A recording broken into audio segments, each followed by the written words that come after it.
Next, I'll talk about the 4 tendencies, which is something the author Gretchen Rubin came up with, which is a framework that describes how you respond to expectations. So the 4 tendencies are rebel, who resists outer expectations and resists inner expectations; obliger, who meets outer expectations and resists inner expectations; questioner, who resists outer expectations but meets inner expectations; and upholder, who meets outer expectations and meets inner expectations. And according to Gretchen, the upholder is the least common of the 4 types, and that's what I am, the upholder. So I do what others expect of me and what I expect from myself. So let's get a little more detailed. Upholders respond readily to outer and inner expectations. They wake up and think, what's on the schedule and the to-do list for today? They want to know what's expected of them and to meet those expectations. They avoid making mistakes or letting people down, including themselves. They're self-directed and have little trouble meeting commitments, keeping resolutions, or hitting deadlines. They often finish early. Because upholders feel a real obligation to meet their expectations for themselves, they have a strong instinct for self-preservation, and this helps protect them from burnout. However, upholders may struggle in situations where expectations aren't clear. They may feel compelled to meet expectations, even ones that seem pointless. They may feel uneasy when they know they're not observing the rules, even unnecessary rules, or when they're asked to change plans at the last minute. Others may find them rigid. Their relentless quality to upholderness, which can be tiring both to upholders and the people around them. Upholders embrace habits and form them fairly easily because they find habits gratifying.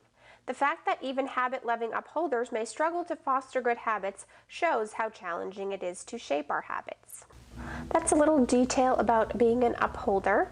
And I do think that that fits me very well because I do meet my own expectations for myself. I'm a definite planner, goal maker, but I also meet expectations of others, or at least I like to think I do. And yeah, a lot of that sounds very similar to me. So that's the 4 tendencies. Next, I'll share with you the newest one to me, which is the Enneagram. So I'll just quickly go over what they all are and then tell you mine. So there's 9 Enneagram types. I don't really know how they came up with this or who came up with it necessarily, but all you have to do is Google search it or YouTube search it. I'll also link this website from the Enneagram Institute, and you can look into the history of how it came about. But there's 1, the reformer; 2, the helper; 3, the achiever; 4, the individualist; 5, the investigator; 6, the loyalist; 7, the enthusiast; 8, the challenger; and 9, the peacemaker. And evidently you can have your Enneagram, then you can have an Enneagram wing, where the 2 numbers next to you could be your wings. You might see some traits of yourself in there, but I don't know that I got that in depth with it. But as I said, there's a whole bunch of YouTube videos you can watch about it. People have entire channels on it, so check it out if you want to know more. I just found the results of me taking this Enneagram quiz, and so type 2 is by far my Enneagram number. It outweighs any other, and again, that was the helper, and I'm going to get into more detail, but it does include my wings. So I have a wing 1 with a score of 13.2 and a wing 3 with a score of 12.9.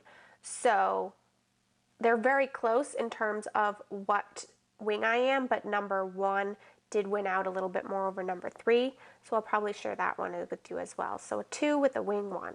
As a type 2 with the 1 wing, your personality is spiced up by type 1's essence. An Enneagram 2 wing 1 is typically more composed, rational, objective, and conserved in thought and behavior.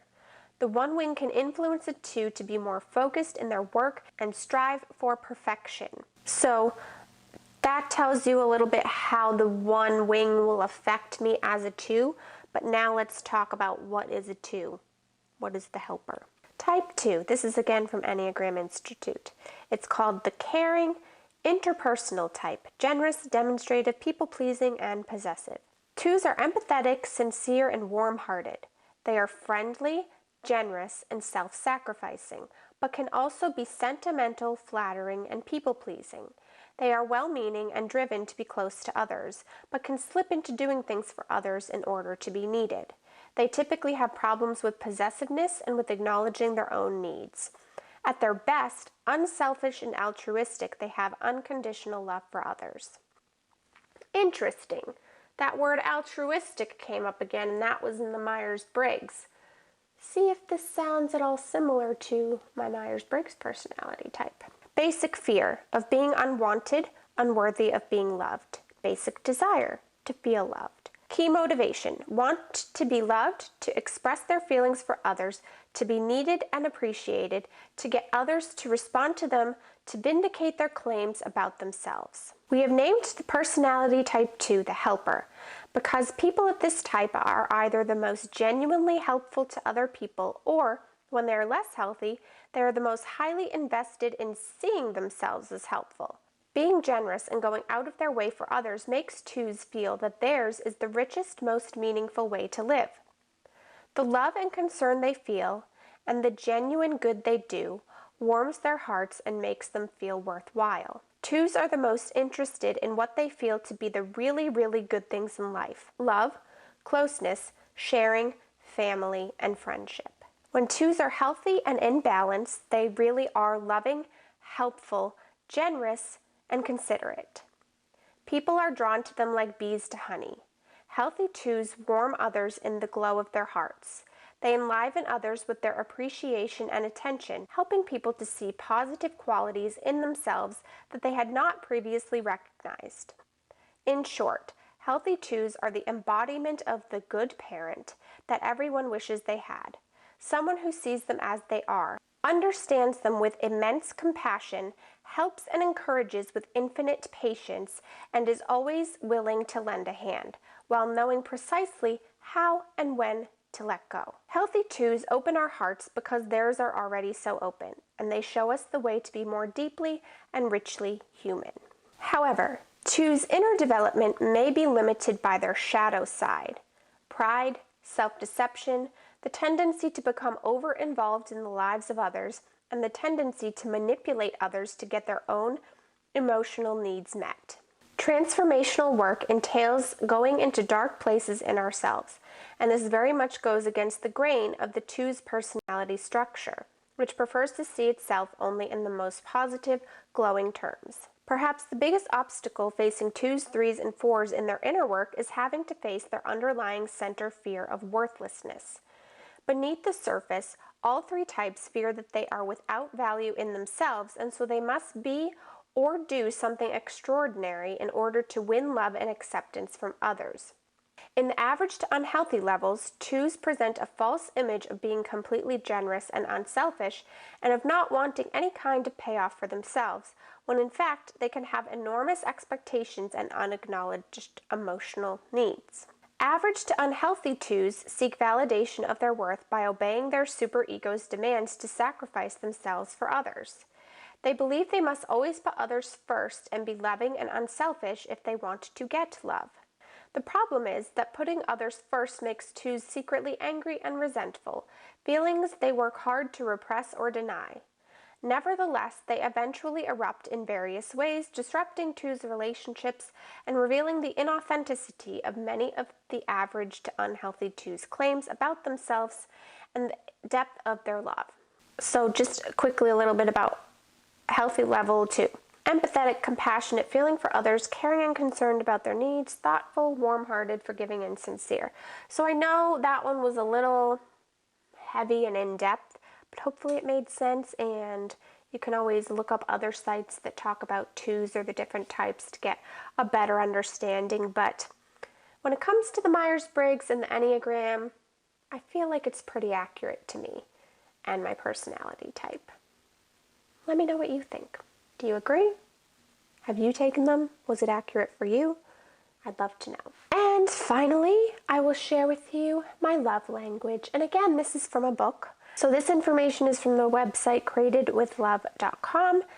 And my top love language was acts of service, but the next closest to that was quality time. So I'll get into acts of service, then briefly touch on quality time. But let me know what yours is below if you know it. People whose primary love language is acts of service feel your adoration by things you do. Actions that go above and beyond help them feel your love towards them. They can be things like mowing the lawn, doing the dishes, or getting up at the middle of the night to take care of the little one, letting you sleep. Anything that can make your partner feel appreciated or that can help make their life easier. Now, there is an interesting caveat to the acts of service love language, and one that may not seem fair, but it's something that should be addressed.